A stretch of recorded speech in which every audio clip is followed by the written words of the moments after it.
أنا الذي نظر الأعمى إلى رابي وأسمعت بيتاتي من به الصمم. أفريقيا عرفت لعبة الكورة من خلال مصر، أول دولة فيها تمارس أشهر رياضة في العصر. لما تقول لأقرأ تاريخك يبقى أنت محتاج تفوق، عقلية فوز مباراة عمرها ما ترفعك لفوق. أول دولة عربية في كأس العالم في البداية، مش مصدق فوت عليا هبقى أديك السيرهاية. قبل ما تعرفوا الكورة كنا بنصفي مع أوروبا، لأن مفيش كورة في أفريقيا آخركوا تلعبوا الهوبا. بطولة فرنسا سنة 38 ملعبناش التصفيات لاختلاف المواعيد. بطولة البرازيل 1950 ما رحناش نلعب من أصله عشان الطريق كان بعيد. بطولة السويد سنة 58 اعتذرنا لما اشترطوا اننا نواجه اسرائيل. كاس العالم جوا شيلي سنة 62 مصر والسودان واللي اعتذر بدون بديل. كاس العالم في انجلترا في سنة 66 انسحبنا بالتضامن مع الدول الافريقية. الاحتلال الانجليزي السياسة الاستعمارية كونت ضدها جبهة افريقية عدائية. كاس العالم في المكسيك سنة 70 كنا فين؟ اعتذرنا لحربنا مع اسرائيل ما احناش فاضيين، يعني من الاخر كان في ايدينا رقم صعب تحققوه. كاس العالم عمره ما كان مقياس غير اللي بياخدوه. يا فرحتي لو 1000 مشاركة وانت اخرك مجموعات،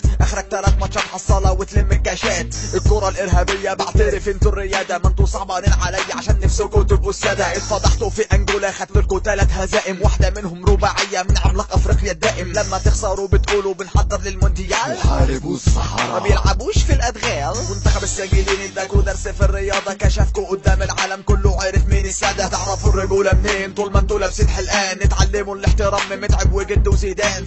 فينك يا مدرك الاب الروحي للاخلاق الرياضية؟ انت الاصل انت قائد الاداء. الناس في كل العالم تفتخر بالبطولات، وانتوا ما تجيبوا جون في مصر تبداوا الاحتفالات. لما تخسر من ملاوي عادي مفيش مشاكل، ولما تتفرج من مصر واسيادك هتعمل راجل. صعبان عليا هتعملوا ايه في المونديال؟ المصارعة الرومانية والحكم والجدال. رباعية اسطورية علمتكم الادب الرياضي من اساتذة الكتب.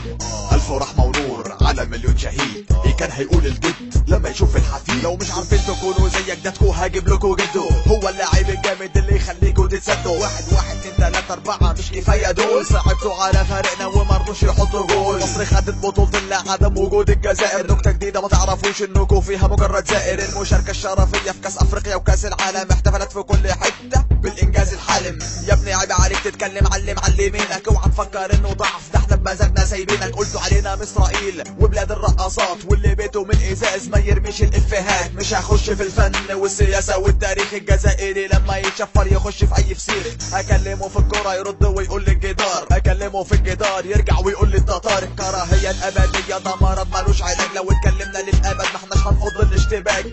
كاره مش مهم اصلا مش فارق معايا، اللي يحبنا اهلا بيه واللي كارهنا ينتحر. منتخب مصر هو الكورة المزيكا البداية، اللي شجعنا نرحب بيه ونوعده انه يتسحر. لازم تعترف تقر، المصريين هم الملوك، الانجازات مش بالكلام وكم مقالة في الشروق. تعال اتفرج على الكورة والمزيكا والاداء، اتعلم تكسب بالموهبة بلاش اسلوب الغباء. مونديال الكبار هم مين الكبار؟ توجو وانجولا وبولندا هم دول الكبار. التاريخ بيفتكر بس اللي رافع كاس العالم، انتوا اخركم 3 خساير وتقولوا ده الحكم ظالم. محاربوا الصحراء اللي اتفرموا 3 ماتشات، واحد جاله ضربة شمس والتاني تسلخات. مش قد لقبك سمي نفسك الاسم اللي يناسبك، ما تقللش من العملاق اللي في اخر بطولة كسبك. مفهوم الرياضة عندكم مرتبط بالحروب، شعب تافه السياسة والرياضة في نفس التوب. مصر اكبر من انها تتحط في موقف دفاع، زي ما لينا ودم بنسمع احنا برضو لينا دراع. البلطجة ما تجيبش معانا، ولا نسيت ابراهيم حسن اللي جراكوا قدامه في الملعب؟ فاكر ولا نسيت؟ رحنا كاس العالم على قفاكوا براس حسام حسن. بص كويس على الهد وركز اوعى تكون بصيت. هتخش لي في الراب هديك درس مجانا، اعلمك من غير مقابل، اضيع دقيقتين من وقتي واكلمك. مبطأ له التيمبو عشان تفهموا كلامي كلمة كلمة، لو فهمتوا سلموا لي على فارس ابن العلة. مش هقول لك انا مين، ابقى دور واعرف بنفسك، انا مش هرفع نفسي فوق مكان العفريت اللي نفسك.